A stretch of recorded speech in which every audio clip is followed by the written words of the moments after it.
عزوز سلامتنا تقبلوا نايز يوتيوب channel تعزبتي كم يتصنحون نزقوان زدلنا زيناتات حيزلكم قريبا لخو نمكتالكم بخبر عدم كبرا سمعتي بركز ولو وانا وحبريتاتات نابيتو مستعانو اقدموا ملقطي دما نوتيفيكيشن نخبط حكم زيناتات بوان نختكتاتلون نزا يوتيوب channel سبسكرايب بمقبار نايدول ملكت متواقع يترسعوم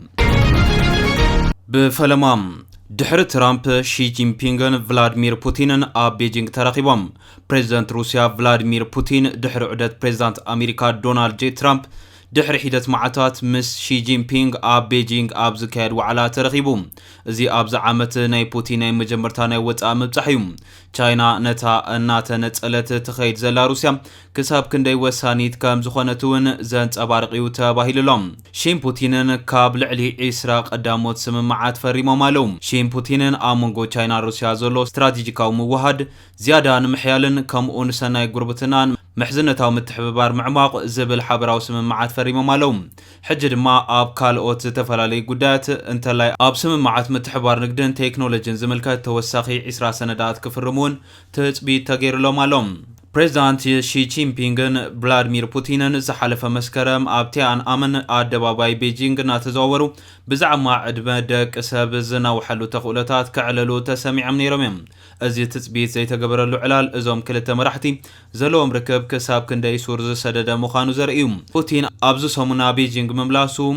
ازد ما كلتين هاغرات سممع كابز فرمالو مبل 25 عامت مس غبرالو تغاطيملوم از غمزيلون كلوم ابزي بكيدان امريكان اسرائيلن انصار ايران زجمرو خوينات نعداغا نداد عالم زنقطقطلو زلهم موت درق نداد روسيا قندي تطقامي ناي زقلولاو يخون كمزلوم تنتن تصعات بمتقاس الجزيره صبصي بيركبالوم وسخ واغا ندادن هاغرات عالمن نت حصرت قرب صعات نمسكار زغبرو زلوا صعري نروسيا بزح اتاوي يفطرلا كمزلو يحبيرو زلوم معصاو هرمز زي تصبنا وسانه ترامب سيعبو منغست ايران نتي اب معاتي 20 مليون برميل ندادي زقرب 20 مئتاوي طلب نداد عالم زشفنن معصاو هرمز ملو بملو معصاو واغا نداد عالم كاب $65 ناب لعلي $100 كبكبل مخنيات كوينلوم غلا كيلاتات دما اتوغا كساب $200 كخون كم زخليوم زغمتو زلوم نتي بسنك زمص حصرت نداد نمقلال بريزيدنت امريكا دونالد جي ترامب مس بريزيدنت روسيا فلاديمير بوتين بتليفون دحر مزرراب نتي اب لعلي نداد روسيا زتنبر قدام نقل هاغرات نغزيو كقالو لوسينيوم ازو سانزي نروسيا اب طلب نداد عالم زلو حقاف نمملا دما عابي عدل زهبي خوين ترخيبوم روسيا اب وشط كلته سمون دما غزيف اتاوي كام زرخبتي تغليطوم قدم حجي بسنك معربوان قدان حدا برميل تحتي $60 زشيت زنبر ندادي اورالس روسيا بسنكي برتع وسخ طلب حجي ناب $9 قريب لهم ازي كابتي بغوجله شوعه هاغرات زقمطون حسين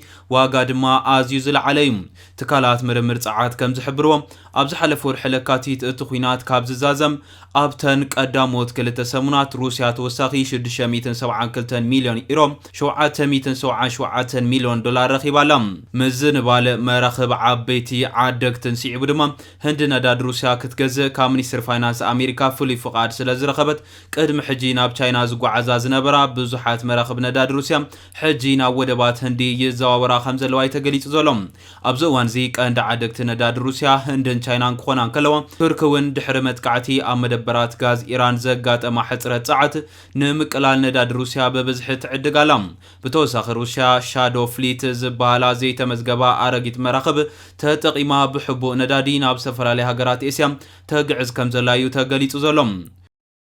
كاب اوبك وصاي هاغرات كم نوروين كندا كاب زقلولاو ندادي تطقمت خوناون تخلو كم زلو تحبيرلهم نوروين هاغرات اوروبا مهرت ندادي غازن كتعب قالاتيام كندا دما ناب امريكا تغبرو سدر كتوسخيات تصعر زلم يغون بركلتين هاغرات اب حصير وان مهرت بعبيو نمعباي بحصرت تحت قرصي مانيفاكتشرينغ شامبقوتات بدوتات يغطمن كم زلو يتحبيرو زلم ازي اب زخون لوان دحرتي بحبرت امريكان اسرائيلن انصار ኢራንን ዝጀመረኦ ኩናት ሓይልታት ጸጥታ እስራኤል ንመንግስቲ ኢራን ንምውዳቕ ዝሓንጸጾ ምስጥራዊ ውጥን ከም ዝተጋህደ ድማ ኒውዮርክ ታይምስ ጸብጺቡ ይርከባሎም። ብመሰረት እቲ ጸብጻብ እቲ ውጥን ንላዕለዋይ መራሒ ኢራን ኣያቶላ ዓሊ ካሚነይ ካልኦት ላዕለዎት ሰበስልጣን ካብ ምጅማር እቲ ኩናት ብምቕንጻል ነቲ ኣካታዓ ፕሬዚደንት ነበር ማሕሙድ ኣሕመድ ነጃድ ከም ሓድሽ መራሒ ኢራን ምትካእ ዝብል ነይሩ። ምርጫ ናይቲ ክውንነት ናይዚ ብምኽሓድ እስራኤል ካብ ካርታ ክትድምሰስ ኣለዋ ብዝብል ዝቃጽል መግለጺታቱ ዝፍለጥ ከምኡውን ንመደብ ኒውክለራዊ ኢራን ብትሪ ዝድግፍ ኣሕመድ ነጃድ ንተንተንቲ ፖለቲካ ኢራን ዘይተጸበይዎን ዘገርምን ምርጫ ከም ዝነበረ ተገሊጹ ዘሎ። ብመሰረት ጸብጻብ ኒውዮርክ ታይምስ ኣሕመድ ነጃድ ቅድሚ ሕጂ ምስ ላዕለዎት ሰበስልጣን መንግስቲ ኢራን ብዝተፈጥረ መሪር ፖለቲካዊ ግጭት ኣብ ናይ ገዛ ማእሰርቲ እኳ እንተነበረ እስራኤል ግን ከም ኣመራፂ መራሒ ክትጥቀመሉ ብዝምልከት ሚስጥራዊ ምምኽኻር ኣካይዳ ምንባራ እዩ ኒውዮርክ ታይምስ ኣቃሊዑ ዘሎ። እንተኾነ ኣሕመድ ነጃድ ኣብ ናይ ገዛ ማእሰርቲ ንምህዳም ኣብ ዝፈተነሉ እዋን ኣብ ቴህራን ብዘገጠሞ መጥቃዕቲ ነፈርቲ እስራኤል ስለ ዝተጎደም ካብ ሽዑ ጀሚሩ ካብ ህዝቢ ስለ ዘይተራእየን እቲ ውጥን ከም ዝፈሸለ ተሓቢሩ።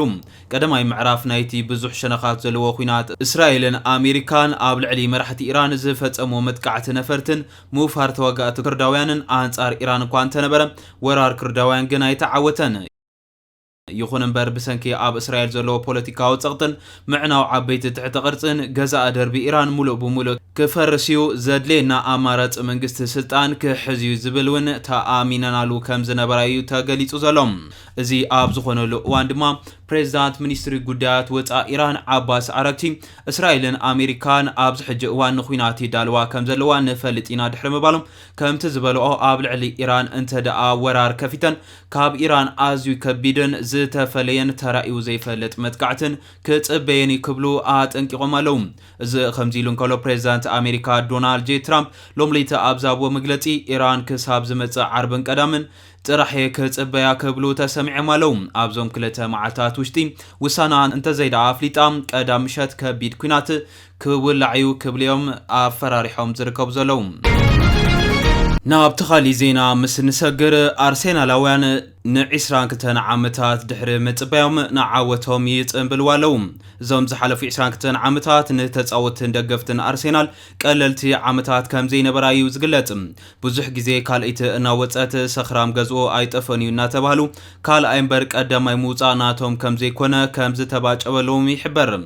እዚ ግን ትማሊ መኸተምታ ተገይሩሉ ስለዚ ድማ ትማሊ ሰሉስ ንተጻወታ ኣርሰናልን ንደገፍታን ፍሊት ምሸት ገይርዋ ዘሎም። ኣርሰናል ዋንጫ ፕሪምየር ሊግ ምዕዋታ ሲዒቡ ናይ እንኳ ሓጎሰኩም መልእኽታት ይዘንበላሎም። ኣርሴናል ለዛ ዋንጫ ምስ ተዓወተትላ ኣብ ማሕበራዊ ሚድያ ሓያለ ናይ እንኳ ሓጎሰኩም መልእኽታት እዮም ዝውሕዝሎም ዘለዉ። ቀዳማይ ሚኒስተር ዓዲ እንግሊዝ ሰር ኪር ስታርመር ሓደ ካብቶም ደገፍቲ ኣርሴናል ኮይኑ ኣብ ኤክስ ኣብ ዝስፈሮ ጽሑፍ 22 ዓመታት ትጽቢትና ኣርሰናል ኣብ መወዳእታ ግን ናብቲ ዝግባአና ተመሊስና ኣለና ሻምፒዮን ኢና ክብል ተሰሚዕሎም። ከንቲባ ከተማ ለንደን ሳዲቅ ካሃን እውን ኣርሴናል እንኳ ሓጎሰና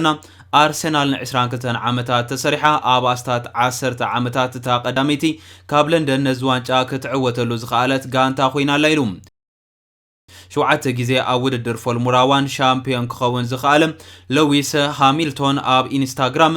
መድፈኛታት ንዓወቶም እናጸንበሉ ዘርእስር ኣሰኒዩ ካሞን ጋነርስ ብምባል እንኳ ሓጎሰና ኢሉሎም። ኣሰልጣኒ ማንቸስተር ሲቲ ፔፕ ጋርዲዮላ ጋንትኡ ምስ በርንማውዝ ማዕረ ድሕሪ ምፍለለያ ኣርሴናል ከም ዝተዓወተ ስለተረጋገጸ ንኣርቴታ እንኳ ሓጎሰካ ኢልዎም። ቀሪብና ኢና ነርና ብሽም ማንቸስተር ሲቲን ኣርቴታን ንስታፍቱን ንተጻወቱን ንደገፍቱን ዋንጫ ብምዕዋቶም እንኳ ሓጎሰኩም ይብሎም ይግብኦም ይክብል ተሰሚዕሎም።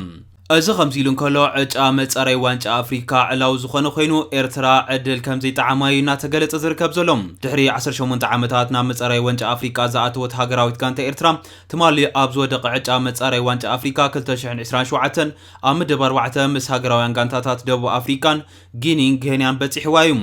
ካብ ነፍሲ ወከፍ ምድብ ቀዳሚትን ካልአይትን ዝመጻየን ናብ ዋንጫ ኣፍሪካ ክሓልፋ እንተኾነ ኣብዚ ኤርትራ በፂሕዋ ዘሎ ምድብ እትርከብ ሃገራዊት ጋንታ ኬንያ ምስ ታንዛንያን ዩጋንዳን ብምዃን ነዚ ውድድር ካብ ዘእንግዳ ሃገራት ብምዃን እተመዝግቦ ውፅኢት ብዘየገድስ ብቐጥታ ክትሓልፍ ካብተን ዝተረፋ ኤርትራ ደቡብ ኣፍሪካን ጊኒንካ ዝሓሸት ነጥቢ ዘለዋ ጋንታ ክትጽንበራ እያ። ስለዚ ኣብ ምድብ 4 ንኬንያ ኣውፂኻ እተን ዝተረፋ 3 ሃገራውያን ጋንታታት ንሓንቲ ኮታየን ክጻወታ በዚ ምክንያት ምክንያት ሃገራዊት ገንታ ኤርትራ ዕድላ ከም ዘይጸብቕ ዝግለጽ ዘሎ እቲ ከም ከቢድ ምድብ ክግለጽ ዝከኣልካ ሃገራውያን ጋንታታት ጋናን አይቮሪ ኮስትን ኣብ ሓደ በፂሕወን ዘሎ ምድብ ኮይኑሎም ምዘን ኣብ ምድብ 3 ተመዲበን ዘለዋ ጋናን አይቮሪ ኮስትን ጋምቢያን ሶማልያን ተመዲበን ዘለዋ ኣብ ነፍሲ ወከፍ ምድብ ሃገራውያን ጋንታታት ኣብ ሜዳን 3 ካብ ሜዳን ወጻኻ 3 ጸዋታታት ከካይደን እቲ ቀዳማይ 4 ጸዋታታት ኣብ ወርሓት መስከረም ጥቅምትን ሕዳርን ከካይደን እቲ ዝተረፈ ጸዋታታት ኣብ መጋቢት 2027 ከካይዱ ሃገራዊት ጋንታ ኤርትራ አንጻር እስዋቲኒ ኣብ ዘካየደቶ ጸወታ ቅድሚ ምጽራይ ሜዳ ነቲ ካፍ ዝጠልቦ ነጥብታት ስለዘየማል እቲ ኣብ ሜዳ ተካይዶ ዝነበራ ጸወታ ኣብ ሞሮኮ ያካይዳቶም